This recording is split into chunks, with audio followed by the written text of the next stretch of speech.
I have a confession to make. What's that? I like Spider-Man 3. Oof.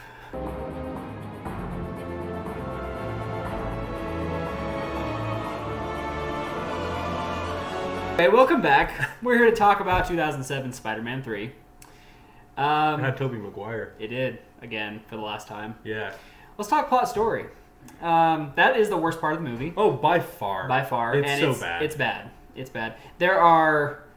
I think I counted the other day. We'll just go through them all, shall we? There's a plot storyline about Peter and Mary Jane, and that story is about as good as it ever is when they focus on Peter and Mary Jane, which is really bad. Well, and it's a lot better than it was because they're fighting and they don't have any actual chemistry, so it's easier to watch them fight. That's true. They have much more chemistry in a fighting situation. Yeah. So there's that.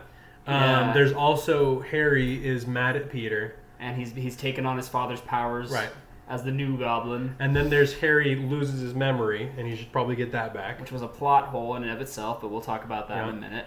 Then you got Sandman, who apparently killed Uncle Ben instead of the other guy. And then despite the fact that wasn't necessary at all. Not necessary at all. And he's also got a daughter who is sick, which makes it okay for him to break the law. Yeah, right, of course.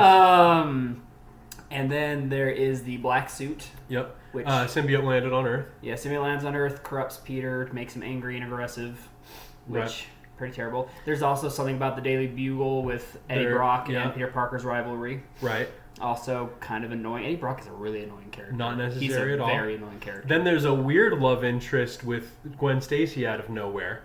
Yeah, she just popped up. She popped up. She decided that she was in love with Peter Parker, although she was dating Eddie Brock. Were they actually dating, though? He made it sound like they were dating. And she made it sound like they weren't. Yeah. That's fair. I don't really know. Anyway, I don't know. I lost count. There's like 6. Yeah, so there's just too many. There's 6 storylines going on at once, and they hop between them pretty frequently, and none of it worked. Yeah. Like, none of it worked for me. The Peter and MJ stuff is just, it's not fun to watch. It's just drama. I don't come to watch a Spider-Man movie to see him pout over Mary Jane or see Mary Jane complain about how she's not as famous as he is. You know, like, that stuff is annoying. It's not fun to watch. Yeah, absolutely. The Harry stuff could have worked. Absolutely, because they've been building up the Harry stuff this whole time. Yeah, I liked that plotline, but he loses his memory, but only the memory regarding the Green Goblin and Spider-Man. He remembers everything else. He remembers who his butler is. He remembers where he lives. He remembers Mary Jane. He remembers Peter's his best friend. Like, the only thing he forgets, and they call it short-term memory, but it's really selective memory that he lost. Absolutely. Which is that his father died and that he blamed Peter for it. Those are the only things he forgot. Spider-Man. Well, he doesn't know that Peter is Spider-Man. That's true. But he also forgot that Spider-Man killed his... He forgot everything to do with Spider-Man, because he wasn't mad at Spider-Man Yeah, that's either. true. That's true. He went to that little Spider-Man parade and was perfectly happy to be there. So that's true. Yeah, like, that was really convenient, and I didn't like that. Yeah. The other thing that really bothered me, here's the thing. The last 2 movies, we've been setting up this relationship that's going to end in a fight between Peter and Harry, right? In the beginning, they're very good friends, but then he finds out that Spider-Man killed his dad, and then in the second, and that's driving them apart because Peter is supporting Spider-Man.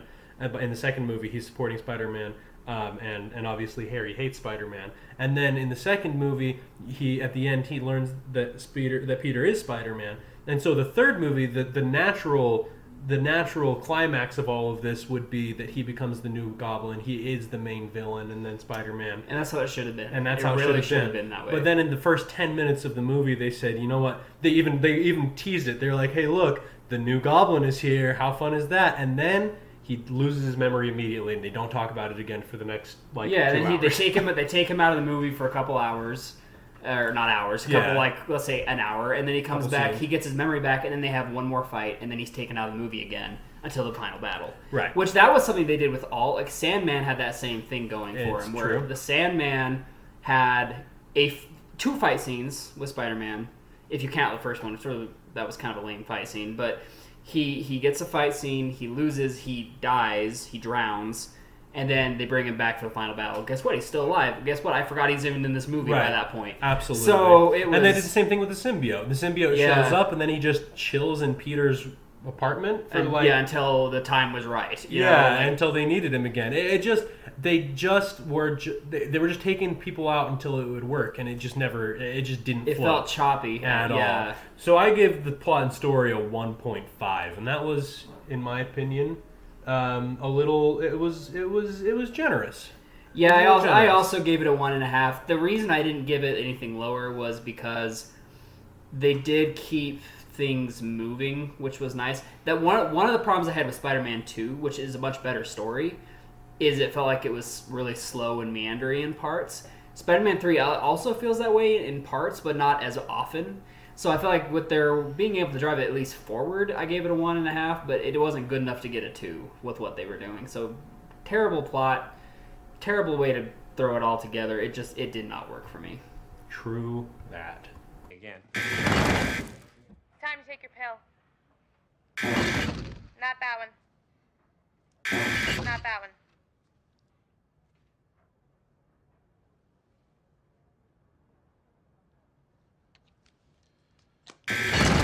Drink plenty of water.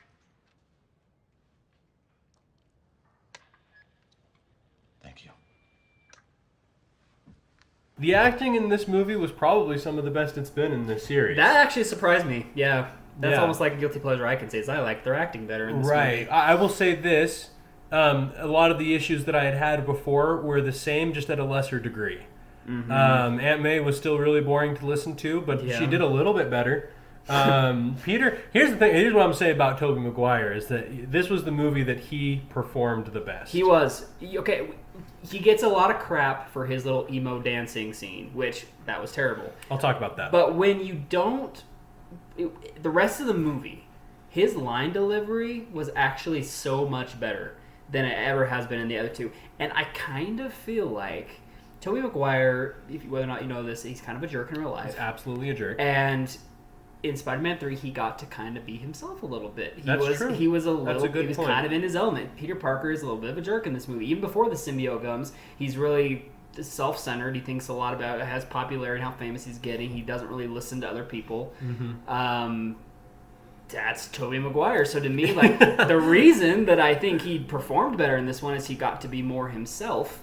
And Tobey Maguire is also kind of awkward, so there's still a little awkward element in Peter Parker, but it's not as bad.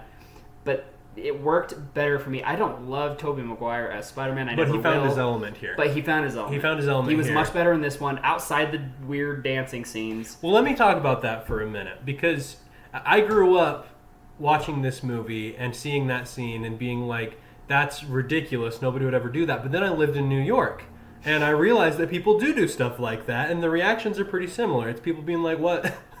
Why are you doing that? You People know? just break down in random dance moves. Yeah, I've been on the subway. Comment down below if you've ever been on New York subway and seen Peter Parker doing a jig.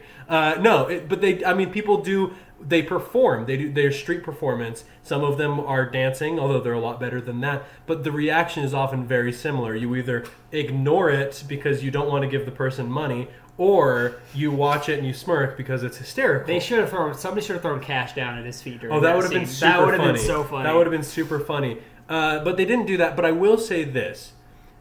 Tobey Maguire plays a very awkward Peter Parker. And he does that very, very well. And when he gets confidence, it makes sense that somebody that's never been cool will dance and think that it's cool. You know, he's like, get a load of this. You know? Oh my gosh, it was so crazy. And everybody else would be like, that's no, I don't want to. Please don't.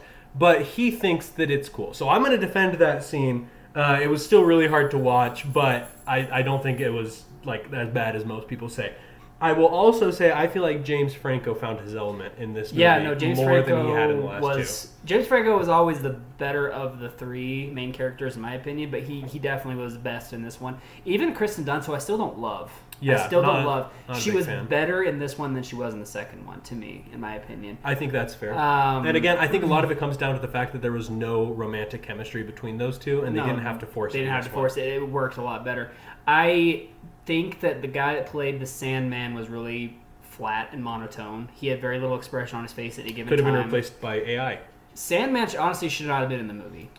That character is a waste of screen space to me. They didn't give him enough to do, and they killed him off too quickly to really develop him. I think if you're going to have a Sandman villain, he should be the villain, and I think that they wasted it here. I can even fathom a Venom and Sandman, and then you can have Sandman switch sides or whatever. What I cannot handle is a New Goblin, Venom, and Sandman. It was too much. Well, and Venom was wasted too. Oh, absolutely. By far, because Eddie Brock favorite. Eddie Brock is annoying from the moment he walks on screen until he becomes Venom, and then he's Venom for about 10 minutes. Which he's still annoying when he's Venom too. Yeah, he doesn't play a good Venom. I don't necessarily. A lot of people hate that actor. I don't necessarily blame the actor because I think he played the character he wanted to play, and I think he did it okay. I just don't like the character. I don't like the way he chose to do it. So I guess that's reason to hate him. Well, I also don't think it's a good idea to bring up and this is more of a story writing thing, but I don't think it's a good idea to bring up a character like Venom, a fan favorite, a big villain, in the last scene of the last act. Yeah. You know? It just didn't make any sense to me. They're like, hey, it's time for a final battle. We better bring Venom into it. Why? Right. You didn't need to do that. Yeah. So yeah. I ended up giving acting a solid 3 because it's better than it had been, but it wasn't good. I also gave it a 3. I felt like I think I usually been giving it like a 2, 2.5, but I think I gave it a 3 this time because it was slightly better. It's not anything spectacular by any means, and there's still some cringy moments in it, but for the most part, everybody improved. So a 0.5 for improvement there. Absolutely. Well, we do have an opening. Johnson quit, remember? You fired him. Whatever. Wait a minute. I know it makes a good picture, and I've been here a long time. If there's a staff job, Mr. Jameson, I think I deserve it. He's right, Jonah. Peter's been with us for years. He's done a great job. You want a staff job, and you want a staff job. Anybody care about what I want? I do. Shut up. When it comes to the action, this to me is the best part of this movie, or some of the action sequences. I really enjoy the scene, the first battle between New Goblin and Peter Parker. That looked good. Peter Parker is not dressed up as Spider-Man in this scene, but it's fun to. It looked good. It was kind of fun to see that kind of battle going on, where it's kind of a chase and a battle at the same time. That looked good. That was cool. I also, the second battle between Black Suit Spider-Man and Sandman. Well, the first battle with Black Suit Spider-Man. Well, yeah, first battle. The only battle with Black Suit Spider-Man. Black Suit Spider-Man and Sandman. That was a cool battle. That was a cool sequence. I enjoyed that one. The final battle, the big climax, was a little bit disappointing to me, in that it was kind of forgettable. You get all three of them: Sandman, Venom, New Goblin, and Spider-Man. But it's not. It's too much to have on screen at the same time, so they made it really choppy. Yeah, that's a good way to put it. You can't have 4. You would have had 4 overpowered characters on screen at the same time, and I can't think of a single time when that's been done well. And so they were jumping between them over and over and over again. So it was a lot to handle. And so none of them got the kind of time that they deserved. Yeah, and I think the other thing is even the stakes were the same stakes we've seen 3 times in a row, where Mary Jane's been kidnapped, Peter has to go save her, and it's not interesting anymore. And not that I ever found that particularly interesting. Well, if you think about the most interesting action sequence in this trilogy, Mary Jane is not a part of it. Yeah. And May gets kidnapped, but even she's not a part of it anymore because it ends up being a train sequence with Doc Ock and Spider-Man. Yeah. Which was awesome. That was a really good scene. I would like to watch that again, to be honest. But with this one, there was no scene like that. I didn't hate any of the action sequences. I didn't hate any of them. I should clarify. I don't hate the final battle either. It's just not very memorable to me. As far as and it should have been because of how epic they were trying to make it. I will say the first encounter with Sandman I found really underwhelming. Oh yeah. But like you said, the second encounter with Sandman was pretty good, and then after that, I didn't hate any of the action sequences. I give the action in this movie 3.5. I think it looked pretty good, which I'm going to talk about that a little bit in cinematics. But it looked pretty good, but it was for the most part underwhelming. Yeah. And there was nothing that stood out. In the other movies, there was always a scene that stood out. In the first one, it was the scene. It was the final battle between Spider-Man and Green Goblin. In the second one, it was the first battle, or it was the train battle. Mm-hmm. In this one, there isn't a scene like that. No, it's good action. I also gave it a 3.5. It's good action. I enjoy watching it, but like Ben said, none of it really stands out. There's 2 scenes that stand out a little bit, but not enough to where I would be like, yes, this is fantastic action. So good action is probably the best part of the movie to me. I would think so.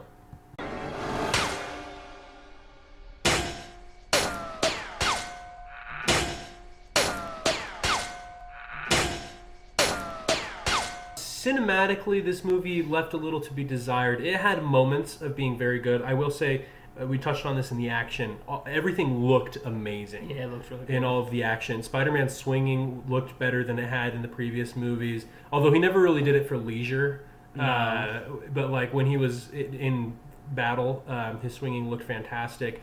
A lot of none of the scenes were so dark that it was like a darker movie because you had the symbiote involved and you had the best friend rivalry, and so it had darker elements in the action sequences.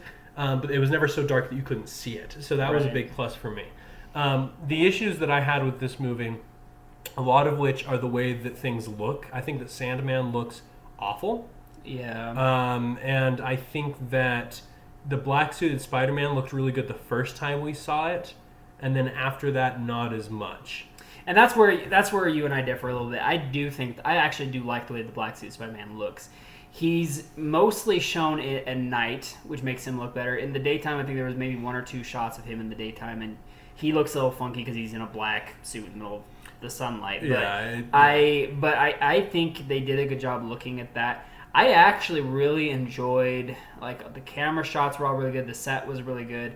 Like, a lot of what they did with the new Goblin, I particularly enjoy. I liked his gadgets that he had. I liked the way his costume looked. And the glider they had was kind of newer looking and cool looking.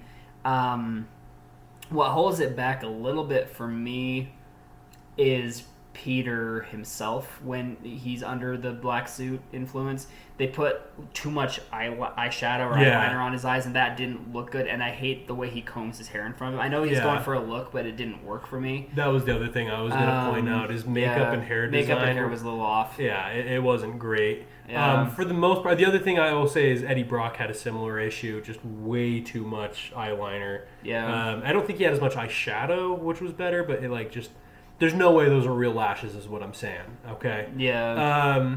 And then so the makeup design wasn't great. The costume design I didn't love. It had its moments. I gave it a 3. It wasn't egregious, and again, the action sequences looked really good. Mm-hmm. But it wasn't great. I did give it a 4. I pretty much loved everything about it except for symbiote Spider-Man, which unfortunately that's a pretty big chunk of the movie, and so that kind of holds it back. I also like the way Sandman looks, but yeah, Sandman looks really bad. Yeah, Sandman looks pretty bad. We're far enough into this series that CGI should be less and less of an issue. Yeah. The CGI of Sandman, it looked like something that could have been made in like the 90s. Yeah. Some of the time. Other times it was like pretty good. But yeah. When he was like forming was when it was at its worst. Yeah. So I gave it a 4, 3. It's good. You want from me? Remember Ben Parker? The old man you shot down in cold blood? What does it matter to you anyway? Everything!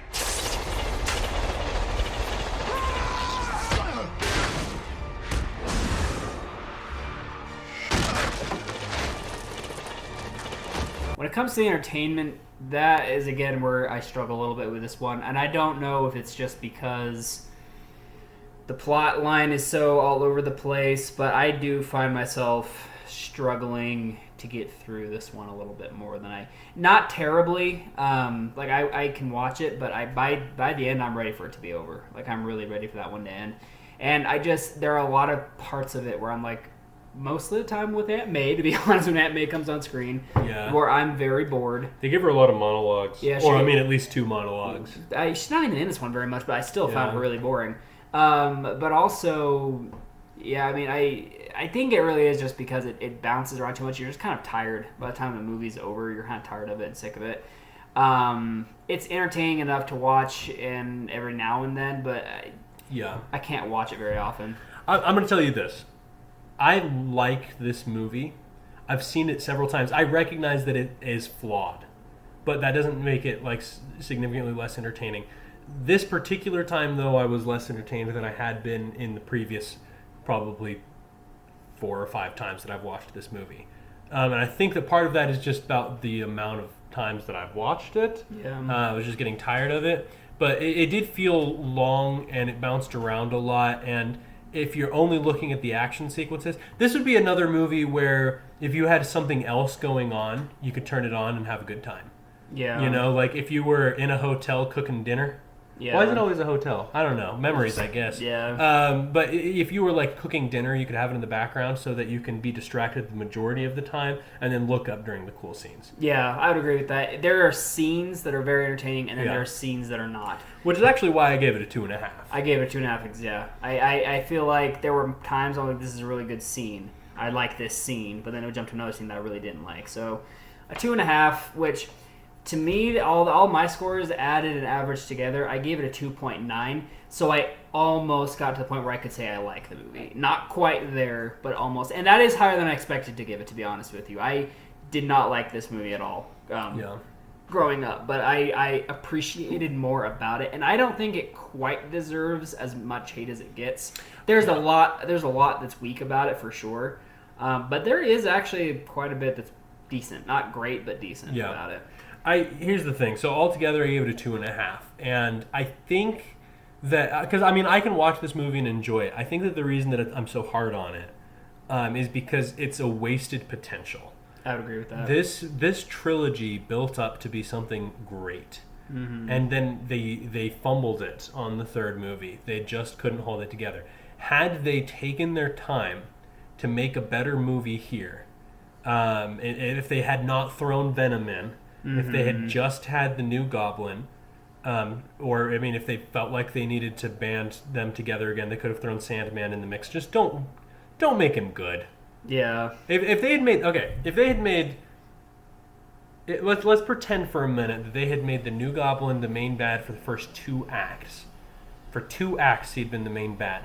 And then the Sandman is in there, and he's just a side bad until he gets really powerful for some reason. I don't know. You think of it. I'm not the writer. If they had done that, then they could have had them come back together and fight the Sandman. That's the only reason that I can think of having the Sandman in this movie. And don't make him be Uncle Ben's killer, because that was stupid, and I hated it. But this movie could have been so good. I think that's why fans look at this movie as bad as they do.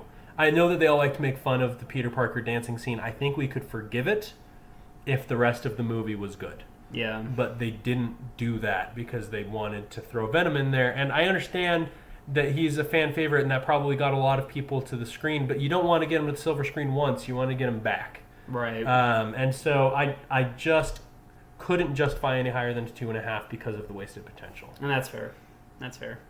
So when you average all our scores, I gave it a 2.9, you give it a 2.5. That puts it at a 2.7. Mm-hmm. Yeah. So it's not nearly as high as the first two were, which it wasn't going to be. But it's okay. It's fine. It's okay. I don't hate it. In fact, I actually quite like it, and I will likely watch it again in my lifetime. But it's just a letdown. Yeah. But that's fine because next week you can tune back in for another. I don't know if you want to call it a letdown because I don't know how many people were hoping for it to be a great movie. But we're gonna watch Fantastic Four: Rise of the Silver Surfer. 2007, same year. They had 3 superhero movies in 2007. We're starting to get to the point where a lot are coming out in the same year. Yeah, it's becoming a fad. Yeah. So tune in next week for Fantastic Four: Rise of the Silver Surfer. If you dare. See you later.